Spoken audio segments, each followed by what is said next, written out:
Oh, okay.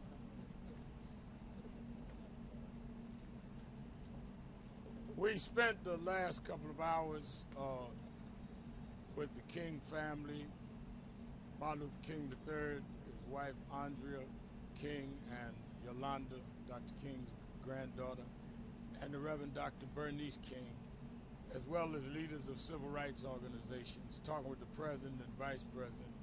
60 years ago today was the March on Washington. Saturday, tens of thousands marched and stood for today's issues as they stood 60 years ago. As we were marching, there was a hate crime committed in Jacksonville. And when we got to the end of the march and heard about it, that's why we were marching. 60 years ago, 2.5 weeks after that march, there was the bombing of the 16th Street Baptist Church. We have an eerie memory that as much hope as we represent, there's always going to be those that will keep hate alive.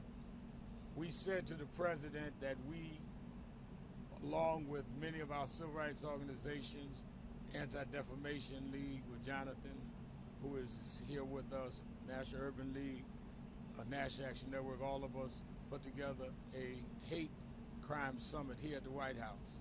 It's time for number 2, and we want to do it in Jacksonville, Florida. And we told the president we want to go to Jacksonville with a hate summit as the second one. We told the president that we want to deal with those businesses that made all of these commitments after George Floyd and did not keep those commitments in terms of diversity of employment, in terms of contracts, and in terms of their diversity. We told the president that there must be done more about curriculum of nonviolence.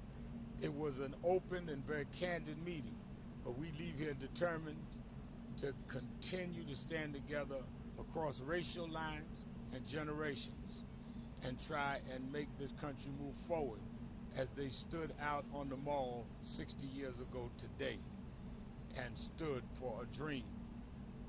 That dream cannot be deferred by our inaction.